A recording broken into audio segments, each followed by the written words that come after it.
Gente, vamos lá. Agora eu estou vendo uma outra parasitologia que é da família, né? De alguma forma da doença de Chagas, mas eu vou falar da doença do sono da T7C africana.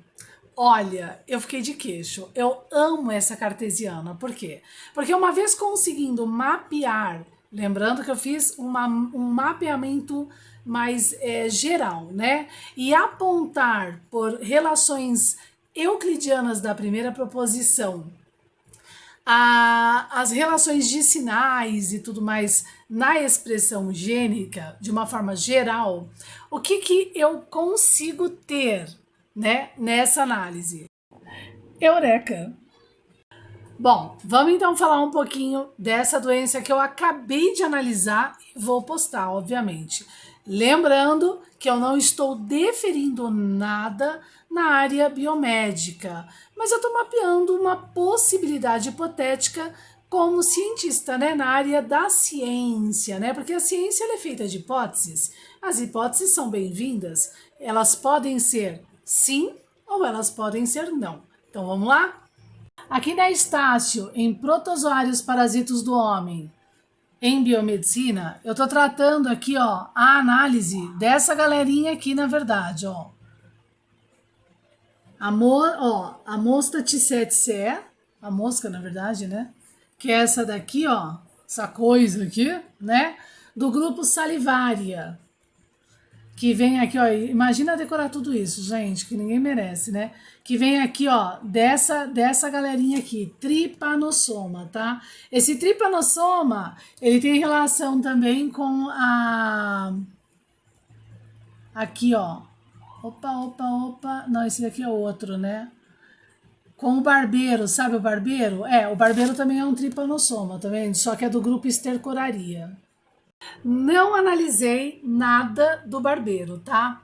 Mas foi mais fácil ver da mosquinha mesmo. Vamos analisar que ele, por sinal, ela me apontou uma condição muito interessante. O que acontece com a mosquinha é assim: quando a mosquinha pica a pessoa, certo? O que vai acontecer? Ela vai se multiplicar, certo? O tripanossoma dela vai se multiplicar aonde? No sangue. Então ela vai ficar viajando ali no sangue. Na análise do sistema imune e da condição de fagocitose, vamos pensar assim: todas as células fagocitam, só que a gente tem células de fagocitose profissionais, elas são do sistema imune e são essas daqui, ó: neutrófilos, macrófagos, monócitos, células dendríticas, né? Osteoclastos, eosinófilo, inífilo. Oh, meu Deus, esse nome aqui para mim é difícil. Mas vamos lá, ó, o que acontece? Eu coloco os monócitos, né, que tem uma relação com os neutrófilos, em primeira instância, como primeiro grau de inflamação no sistema imune. Aí depois ele vai subindo de grau para macrófagos e tal, tá? Na análise cartesiana. O mais importante é a gente entender que os neutrófilos, eles estão no sangue, tá? Viajando ali no sangue, e eles vão ter uma relação de alguma forma no sangue com as plaquetas. Vamos tentar entender por que com as plaquetas. Nas plaquetas a gente tem da família P2X o puro receptor, certo? P2X1, que ele é sensível a cálcio, estão nas plaquetas, ele aponta, né? O sistema plaquetário tá ali. E sendo sensível a cálcio, né, a quantidade de cálcio, ele então vai estimular nos purinorreceptores P2X2, que está relacionado com potencial de ação, uma pequena vasoconstrição, na verdade, nas arteríolas, né, mais pequenas, né, arteríolas e artérias mais pequenininhas, para começar a criar um sistema estressórico dentro do corpo, tá? A gente tem uma via de apontamento de estresse no corpo nessa via P2X1, P2X2, antes da P2X3, P2X4, P2X7, tá? Desses receptores aí. E aonde que a gente tem o P2X1? A gente tem um monte deles. A gente tem um monte de P2X1 aonde? nas plaquetas. Então veja bem, quando a T7 pica, ela joga o parasita no sangue e o parasita se multiplica no sangue. Aonde que o carinha, o parasita que precisa de energia ATP, ele vai de fato atacar? Aonde tem ali um burinoreceptor que precisa de ATP, certo? Que recebe a ATP e vai lá ali, ó, pum, ela vai pegar ali. Então ela vai o quê? Agarrar as plaquetas. Por sinal, a doença, ela traz no primeiro estágio uma diminuição de plaqueta no sangue. Eureka! Olha só como que foi, tá? Aqui a análise, para vocês entenderem como a cartesiana é inacreditável dado o mapeamento, né, das ligações euclidianas da primeira proposição de Euclides, da análise do fenômeno. E nesse caso, o fenômeno é o sistema econômico, neurobioquímico, neurofisiológico e tudo mais. Preste atenção. Por exemplo, eu pensei, a hipótese científica, né, de análise, a hipótese analítica vai melhor. Eu pensei na hipótese analítica cartesiana. Ué, se ela precisa de energia para multiplicação, né, porque de alguma forma ninguém se multiplica se não tem uma ignição, né, querido? Nada acontece do nada. Isso é da perceptiva cartesiana mecânico-metafísica. Então, se ela precisa de energia, ela tem que pegar de algum lugar. Ela vai pegar da onde? Dos eritrócitos no sangue, ela tem que pegar de alguém que está no sangue. Nesse caso, eu pensei, bom, se ela for pegar o ATP de forma mais facilitada, ela vai no P2X1 que está ali nas plaquetas do sangue, recebendo cálcio e tudo mais, para poder ali se sensibilizando com cálcio para poder reagir, né, nesse primeiro momento, né? E eureka! E o que eu fiz? Eu fui lá no Google e procurei entender se a doença, ela tem, nesse primeiro estágio, por exemplo, diminuição de plaqueta. E ela tem, né? Então quer dizer que essa T7C, ela suga as plaquetas nesse sentido, para ter energia no primeiro estágio. Vamos ver agora os estágios dela. O primeiro estágio cutâneo é cutâneo, tá? E foi aí que eu falei, nossa, meu, por isso que eu sou apaixonada pela cartesiana, né? Nada do que a cartesiana para de fato criar uma ciência efetiva, né? Então ele é cutâneo por quê? Porque ele cria úlcera dolorida de cor mais escura, inchada e chamada de cancro, tá? E aí eu pensei, meu, úlcera dolorida e de cor escura, inchada, pô, se eu tenho uma úlcera, eu tenho diminuição de plaqueta, é óbvio. Ó, vale lembrar também que ocorrem as papulas vermelhas, tá? As papulas vermelhas é porque esse primeiro estágio de estresse estressórico da diminuição da plaqueta vai mexer com o apontamento dos queranócitos junto à glutationa, né? A toxicidade que agora no giro, né? Corpo-cérebro tá ocorrendo. Deixa eu mostrar. Nesse mapinha aqui, maravilhoso, tá? Então aqui a gente tem rim, cérebro, MDA, porque a gente já está num processo estressórico, tá? Só que ele é espiral. Vamos pensar aqui, ó. Rim, cérebro, estômago, né? E pele, a skin aqui, tá? Mas aqui a gente tem a skin, né? Fígado, rim, cérebro e estômago, onde dá a náusea, né? Depois da febre também e tudo mais. Então, todos esses caminhos vão gerar apontamentos estressóricos, tá? Dentro do metabolismo. Mas o mais interessante é entender que esse estresse que sobe, ele vai apontar a melanina no mesencéfalo, certo? Aqui, na verdade, com aumento de uso para essa região com L-dopa, que mais para frente vai gerar confusão mental e, consequentemente, apontando pelo sistema nervoso periférico a melanina, né, nos tecidos, por assim dizer, e a queratina tá junto com a melanina, vai ali junto com o resultado tóxico, né, do glutationa, aumentar, certo, nessa via aqui, o disulfeto, ok? O disulfeto, por sua vez, vai apontar PX2, P2X4 e P2X3. Primeiro na via, né, tentando regular nesse canal a via P2X3, né, para depois começar a chamar os NKs aqui a partir do P2X4 na relação com o P2X7.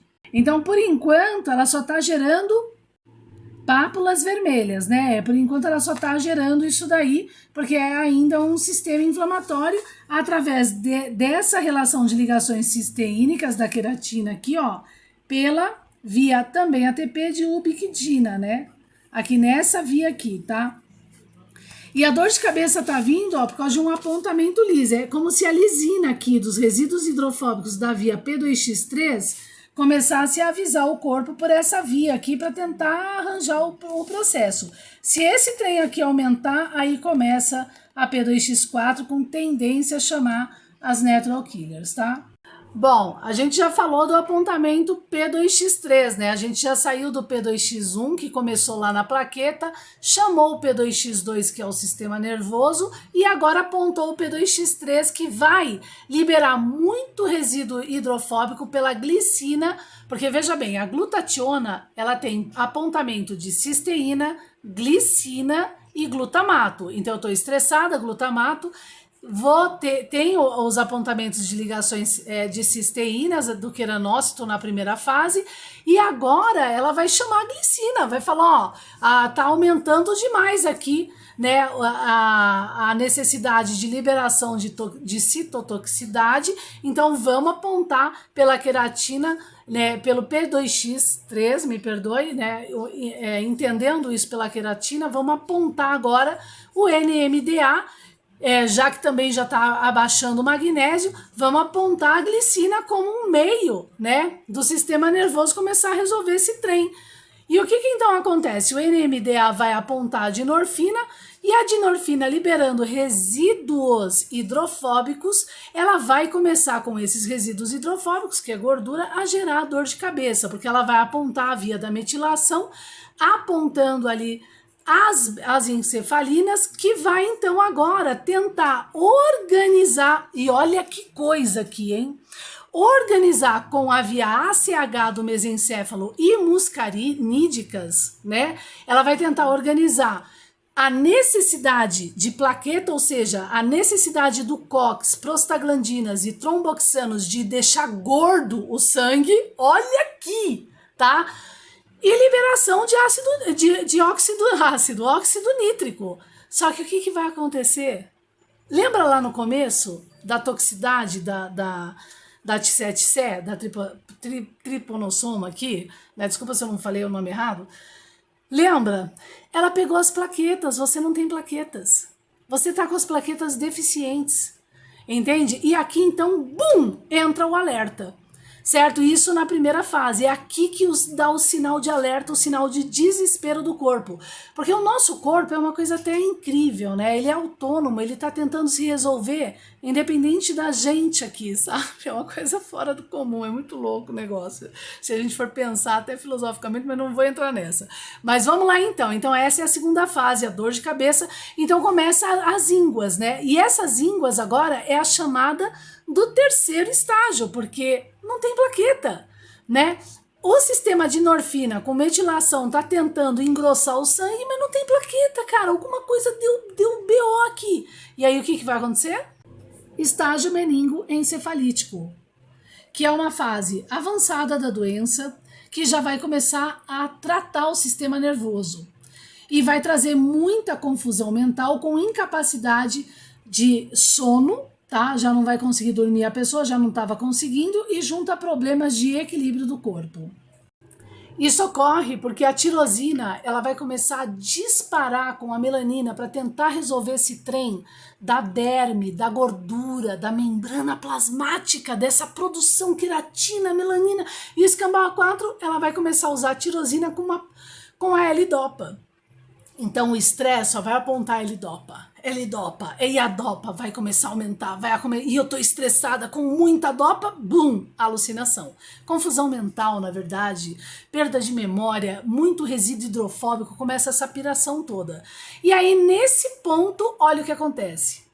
Eu começo a dormir, porque a minha energia, ela tem um limite. Né? Essa energia, esse processo de energia glutaérgica, ela tem um limite, então o meu sistema também começa a bloquear, tenta bloquear de todos os jeitos esse processo, até que eu entro em convulsão por causa desse agonismo e antagonismo do processo, né? Ou esse antagonismo do processo adrenérgico, entro numa possível convulsão, Porque lembra, tá usando lá as vias, né, arginina, lisina, encefalinas e tá apontando lá os muscarinídicos, né, né, com a questão do óxido nítrico. Então a coisa tá muito grave mesmo, ok? Então esse processo inflamatório ele já tá entrando num sistema de defesa que antes das natural killers o corpo matar a si mesmo, pluf, coma, né? Ou um sono. Ele tenta dormir por quê, gente? Por mecanismo de defesa, para tentar se recuperar, para tentar fazer alguma coisa. É isso que o nosso corpo está tentando, por causa desse parasita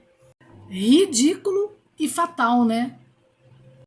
Bom, Hipócrates dizia que quando a gente conhece a doença, a gente tem a cura, né?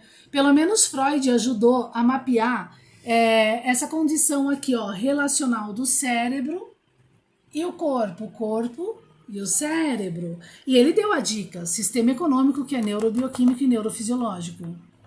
Junto à fenomenologia de análise que é cartesiana de Descartes, resistência, res corpórea, res cogitam, usando o primeiro axioma euclidiano, que não é a análise de um triângulo no lugar vazio, é a análise de um módulo triangular de junções, relações, até relações GAP. GAP, relação GAP.